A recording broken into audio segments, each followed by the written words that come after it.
Hey, Brody. Hope you're feeling better.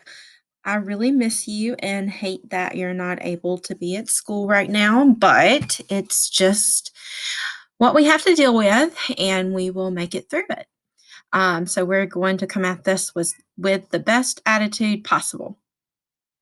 The good news is that with today's lesson, we already talked about it before the break, but we definitely need to go back over it since we've been out 2 weeks and we're probably a little rusty. So today we talked about the order of operations. So if you just break down those words, order of operations, we know that our operations in math are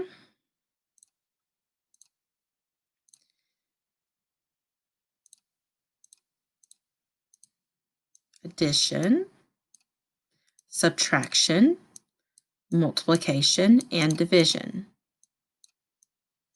So that's my 4 operations right there. Now, if I'm thinking about the order, then I'm thinking about first, second, third, fourth, and so on. So when we talk about the order of operations, we're thinking about when I have a mixture of these operations, when I have more than one operation, what's the correct order that I must do them in, that I must work them in? And we have specific steps to help us know which operation to do first. So let's read right here. Still kind of getting used to this and all my tools. So let's read right here with order of operations. An expression is a combination of numbers, variables, and at least one operation. Basically, an expression is just like an equation, except an equation has an equal sign. So an expression may not have an equal sign. All right, when an expression has more than one operation, or when an equation has more than one operation, the order of operations tells us which one to perform first, so that everyone gets the same answer. If we didn't have this order of operations, then there would be tons of possible answers, and I would have tons of different keys for one problem, and that is not a teacher world I want to live in. I like to get one answer for one problem. All right, so let's kind of think about that again. When an expression has more than one operation, so when I see more than one operation in a problem, my order of operations, its purpose is to tell me which one to perform first so that we're all going to get the same answer and we're all going to get the correct answer. Now we know, and we've talked about this last little bit down here, that parentheses are symbols which indicate how to group operations. And we know that parentheses must be done first. Now, hopefully you remember our quick little, I wonder if I cleared this, if it's going to take, yay, it didn't take away my background. Sorry. Okay, so hopefully you remember our acronym that we talked about before we left, our little saying that helps us. A lot of the kids today wanted to say, oh, does McDonald's sell cheeseburgers?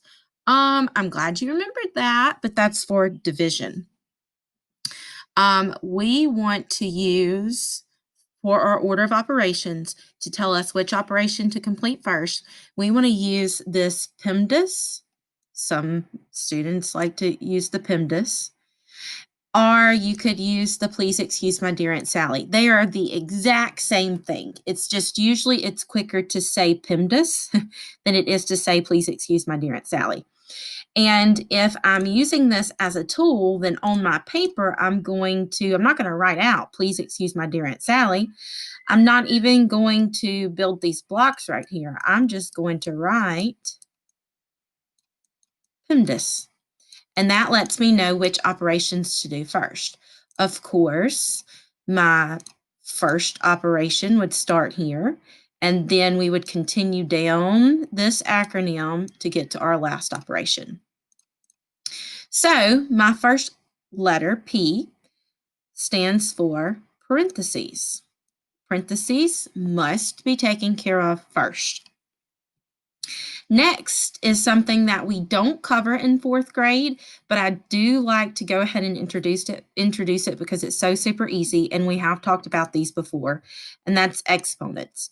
Exponents are these little bitty numbers up here that mean how many times I have to multiply my big number. So this 5 with an exponent of 2 really means it's not 5 times 2. Nope. It is 5 multiplied 2 times. So 5 to the second power is 5 times 5, which is 25. Another example, 4 to the third power, or 4 with an exponent of 3, is not 4 times 3. It means that I have to multiply 4 times 4 times 4. I have to multiply 4 3 times. So 4 times 4 is 16. 16 times 4 would be 32. So that equals to 32. All right, so just a quick little lesson right there. So you'll be ready to knock that out of the park whenever you get to 5th grade. All right, so parentheses come first, exponents come second. Now third, we have multiplication and division. These are equal partners right here. And then we have addition and subtraction. These are equal partners right here.